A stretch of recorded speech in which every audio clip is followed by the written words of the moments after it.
Grimm, ग्रासमान और Werner, ये 3 नियम जो होते हैं इनसे प्रश्न पूछा जाता है। देखिए, इस नियम की ओर संकेत करने वाले 2 व्यक्ति हैं।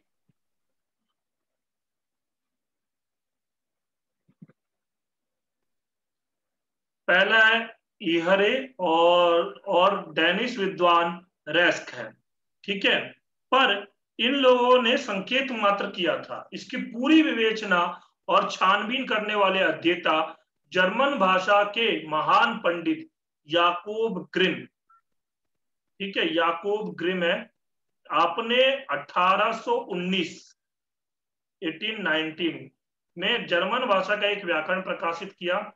सन 1822 में उसके दूसरे संस्करण में आपने इस नियम का विवेचन किया।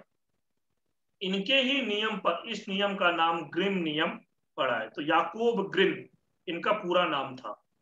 कभी कभी एग्जाम के अंदर में पूछ लिया जाता है ग्रिम का पूरा नाम क्या था। ये छोटे मोटे एग्जाम में पूछा जाता है, इसमें तो मुश्किल लगता है। इस नियम का संबंध भारतीय स्पर्शों से है जो जर्मन भाषा में परिवर्तित हो गए। इसे जर्मन भाषा का वर्ण परिवर्तन कहते हैं, जिसके लिए जर्मन शब्द लॉ, ये क्या पढ़ा जाता है इसको, जर्मनी शब्द है, इसको छोड़ दिया जाए, लॉटते वेर सिंग बंग, ऐसा है। जर्मन भाषा का यह वर्ण परिवर्तन 2 बार हुआ। प्रथम वर्ण परिवर्तन ईसा के कई सदी पूर्व हुआ था। दूसरा वर्ण परिवर्तन उत्तरी जर्मनी लोगों से एंग्लो सैक्सन लोगों के पृथक होने के बाद 7वीं सदी में हुआ। दोनों ही कारण जातीय मिश्रण कहा जाता है। अब प्रथम वर्ण परिवर्तन देखिए। प्रथम वर्ण परिवर्तन के अंदर में क्या हुआ, इस प्रथम वर्ण परिवर्तन में मूल भारोपीय भाषा के कुछ स्पर्श परिवर्तन हो गए, जिन्हें तालिका रूप में यूं दिया जाता है। भारतीय मूल भाषा के घोष वर्ण आप लोग जानते ही हो, खरो विवारा श्वासा अगोसाच, हसा संवारा नादा गोसाच। हस प्रत्यार, हस प्रत्यार में बनाएंगे ह य व र ल य म ग ण न झ भ घ ढ ध ज ब ग ड द, ये आपके घोष वर्ण कहलाएंगे, ठीक है। हसा संवारा नादा घोषाश्च। वॉइस इज नॉट क्लियर, आवाज नहीं आ रही क्या सही? आ रही है ना? आ रही है। हाँ ज्योति जी, आपके यहाँ पे समस्या है, आपका एक बार आवाज ऐसे आपका भी नहीं आ रही थी, बारिश के कारण कुछ लोगों के यहाँ पे समस्या होगी, ठीक है। हो सकता है सर, इसमें दिक्कत है, हो सकता है सर। तो महाप्राण स्पर्श वर्ण है। और अल्पप्राण महाप्राण जानते ही हो, अल्पप्राण महाप्राण कौन से वर्ण होते हैं पता है? हाँ जी सर, पता है। हाँ बताइए बताइए। प्रत्येक वर्ग का पहला, तीसरा, पांचवा वर्ण अल्पप्राण होता है। प्रत्येक वर्गस्य प्रथम तृतीय पंचम वर्ण अल्पप्राण, द्वितीय चतुर्थो सलश्च महाप्राण।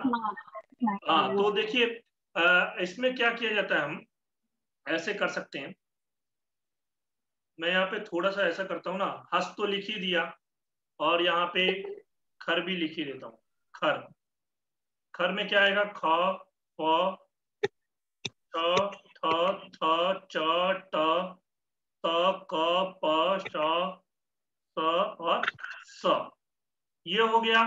खर जो हो गया, विवार श्वास और अघोष हो गया, विवार श्वास और अघोष, ठीक है। ये कैसे हो गए, ये घोष तो लिखा ही है, और संवार और नाद भी होते हैं, ठीक है।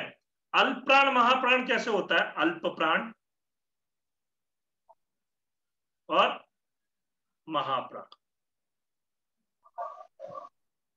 तो इसको कैसे लिखते हैं, क यहां लिखा, ख यहां लिखा, ग यहां लिखा, घ यहां लिखा, ग यहां लिख दिया, फिर च यहां लिखा, छ यहां लिखा, ज यहां लिखा, झ यहां लिखा, यहां आ गया, ट यहां, ठ यहां, ड यहां, ध यहां, हाँ त ठ ड ढ ण यहाँ, त यहाँ, थ यहाँ, द यहाँ, ध यहाँ, और न फिर यहाँ पे प यहाँ, फ यहाँ, ब यहाँ, म भ यहाँ, और म यहाँ पे। और यण आता है य व र और ल, ये हो गया। और इसमें आएगा स, स और स ह हा।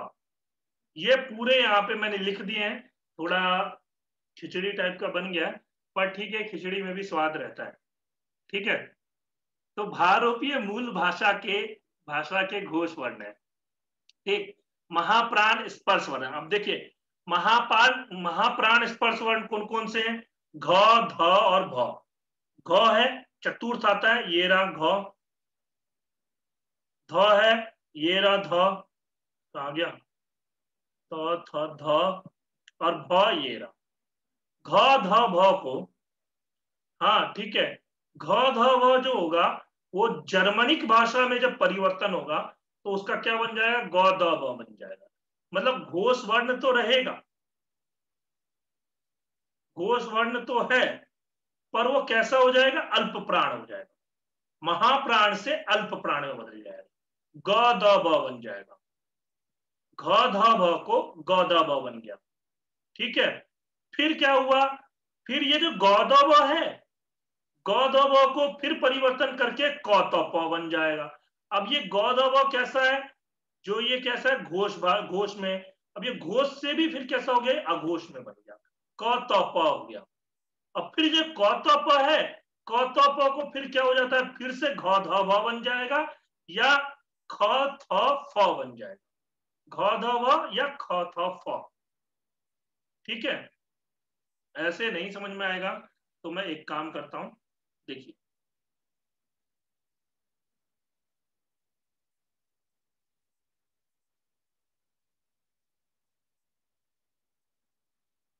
ये है, ये आपका घ ध भ है, घ ध भ। घ ध भ को जब चेंज करेंगे तो ये किस में बदल जाएगा? ये बदल जाएगा आपका ग, द और ब में। मतलब घ बदलेगा ग में, ध बदलेगा द में, भ बदलेगा ब में। आपको पता ही है स्थानीय अंतरतमः, सूत्र जानते ही होंगे। स्थानीय अंतरतमः मतलब क्या? जिसका उच्चारण स्थान और बाह्य प्रयत्न इत्यादि, बाह्य प्रयत्न, अभ्यंतर प्रयत्न इत्यादि समान होता है। तो वही वही जो होता है उसके प्रसंग जब ऐसा होता है ना, तो सदृशतम आदेश होता है। प्रसंगे सति सदृशतम आदेश, तो स्थान और आभ्यंतर प्रयत्न, बाह्य प्रयत्न देखा जाता है। तो ये घ का ग हो जाता है, ध का द हो जाएगा, और भ का ब हो जाएगा। अब ये जो घ ध भ है, घ ध भ को चेंज होकर के क्या बन जाएगा? क त प। क त और प सब व्यंजन है, तो व्यंजन वैसे हलंत होते हैं। आपको पता ही होगा व्यंजन जो होता है अर्ध मात्रा कालिक होते हैं व्यंजन। आप जब पाणिनीय शिक्षा पढ़ोगे तो उसके अंदर में आता है, और ये आपका वहां पर नेट वगैरह की परीक्षा में पूछा जाता है। तो ये क त प हो गया। अब इसके बाद में क त प को भी क्या हो? तो क त प को हो जाता है ख, थ और फ। ख थ फ, या इसी को वापिस से घ ध भ हो जाता है, या ऐसा कर सकते हैं, या घ ध भ हो गया। ठीक है, ये ग्रिम का एक नियम है। मतलब घ ध ब को ग द ब परिवर्तन होगा, और ग द ब को क त प परिवर्तन हो जाएगा, क त प को ख थ फ परिवर्तन हो जाएगा। ठीक है,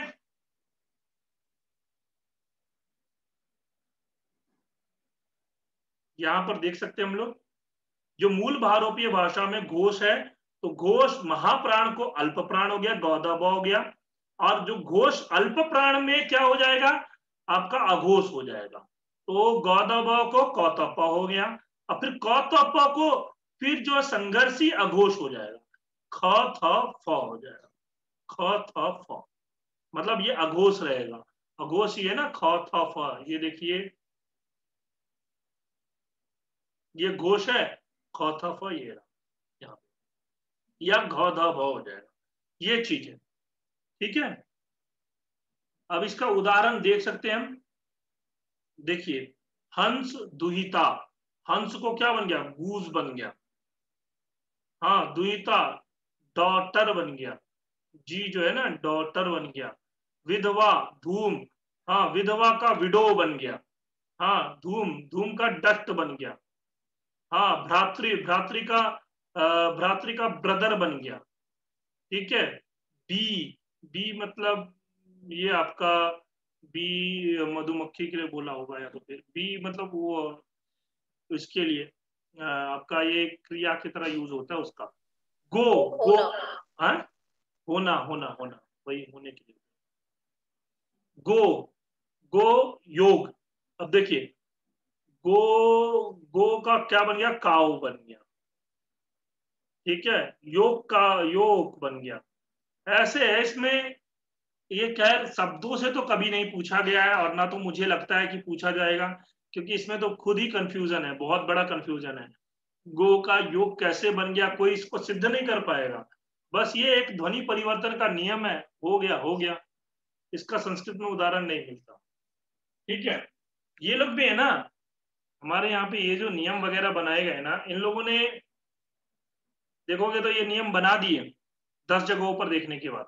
हम भी अगर देखेंगे ना, आप देखो, लिट लकार देखोगे, लिट लकार में आपको मिलेगा द्वित्व होता है।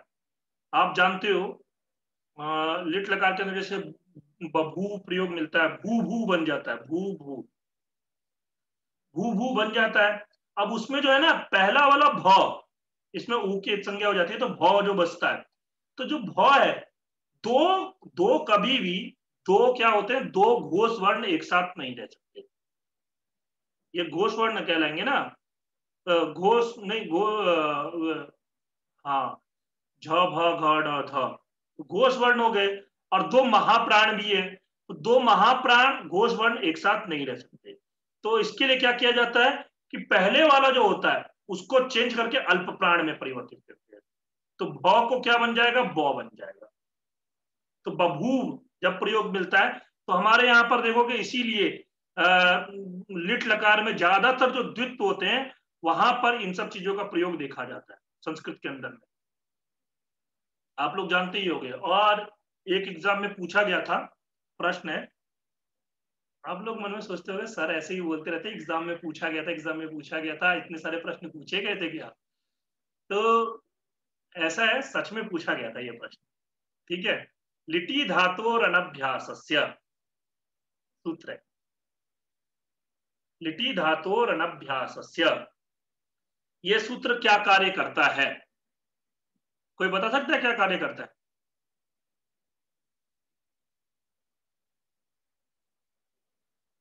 हरिओम।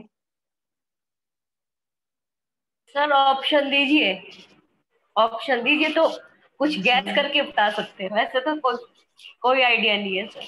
लिटि गुरु जी धातोर द्वित्व करता है क्या ये? क्या क्या? द्वित्व करता है क्या, द्वित्व? हाँ, द्वित्व करता है ये, लिट लकार के अंदर में द्वित्व कर देता है। ठीक है, अब ये आपका इसीलिए ये पूछा गया एग्जाम में। ठीक है, तो ऐसे ऐसे प्रश्न कभी कभी पूछ लिए जाते हैं। आप अभी पेपर आ जाएगा, कल या परसों में आ जाएगा हाथ में, तब फिर आपको पता लगेगा नहीं नहीं मैं बिल्कुल सच बोल रहा हूँ, ये सब प्रश्न पूछे हुए हैं, इसीलिए सर बिल्कुल सही बोल रहे थे। क से ख, ख कद, कह वट, हु, त से थ, ये सब इसका इतना इंपॉर्टेंट नहीं है, मुझे नहीं लगता ये सब कुछ ऐसा है। बस इतना याद रखिए, ये आपसे पूछ लिया जाए इसको क्या परिवर्तन होगा, तो पहले स्टेज में क्या परिवर्तन, घ ध भ को ग द ब बनेगा, ग द ब को क त प बन जाएगा, क त प को ख थ फ या घ ध भ दोबारा बन जाएगा, फिर वही सर्कल चल जाएगा। ठीक है, अब इसमें क्या हुआ, प्रथम वर्ण परिवर्तन में मूल भाषा से जर्मनिक भाषा भिन्न हुई थी, पर इस द्वितीय में जर्मन भाषा के ही दो रूप उच्च जर्मन और निम्न जर्मन में यह अंतर पड़ा। बात यह हुई कि निम्न जर्मन वाले अंग्रेज आदि, आपसे एग्जाम में पूछा गया था, आपसे नहीं मतलब मुझसे और मेल वाले थे, निम्न जर्मन कौन सी भाषा होती है? निम्न जर्मन होती है अंग्रेजी भाषा। कल के दिन मैंने पूछा भी था। तो अंग्रेज आदि विकास के पूर्व भी वहां से हट गए, अतः उनमें तो कोई अंतर नहीं पड़ा। पर उच्च जर्मन वाले जो वहीं थे वो द्वितीय परिवर्तन के शिकार हुए, और फल यह हुआ कि उच्च जर्मन निम्न जर्मन की कुछ ध्वनियां भिन्न हो गई। मतलब उच्च जर्मन और निम्न जर्मन में अलग अलग हो गया। अब देखिए, ये है निम्न जर्मन अंग्रेजी, और वो है उच्च जर्मन यानी कि जर्मन। उच्च जर्मन को जर्मनी भाषा बोलते। प का फ, जैसे डीप, डीप का क्या बन गया? टीफ बन गया। शीप, शीप का क्या बन गया? साफ बन गया। ट से स, फुट, फुट का फस बन गया। लेट, लेट का लासेन बन गया। ये इस प्रकार से है। ये इतना मुझे नहीं लगता कहीं पूछा जाएगा, कुछ कहीं नहीं पूछा जाता ये सब। ठीक है, उच्च जर्मन निम्न जर्मन ये सब बातें नहीं पूछी जाती। बस निम्न जर्मन कौन सी भाषा है ये आप सबको पता लग गया है, और पहले से भी पता था कि अंग्रेजी जो है निम्न जर्मन भाषा है। अब देखिए, ग्रेसमैन नियम देखते हैं। ग्रिम को स्वयं अपने नियम के पर्याप्त अपवाद मिले थे। उसके साधारण नियमानुसार क त प को ख थ फ होना चाहिए था, पर कुछ शब्दों में क त प को ग द ब मिलता था। उदाहरणार्थ, ग्रीक में लिखो हो, मतलब लिखो से हो, और सुकोस में बम थम, हाँ पियास में फाड़ी फड़ी बनना चाहिए, पर बनता है हैगो। ठीक है, हो से मतलब हैगो बन जाता है, बनता है जो गो बन जाता है। हो बनना चाहिए था तो गो बन जाता है, तो को स्तंभ बनना चाहिए था तो डंप बन जाता है, और आपका फॉडी बनना चाहिए था तो बॉडी बन जाता है।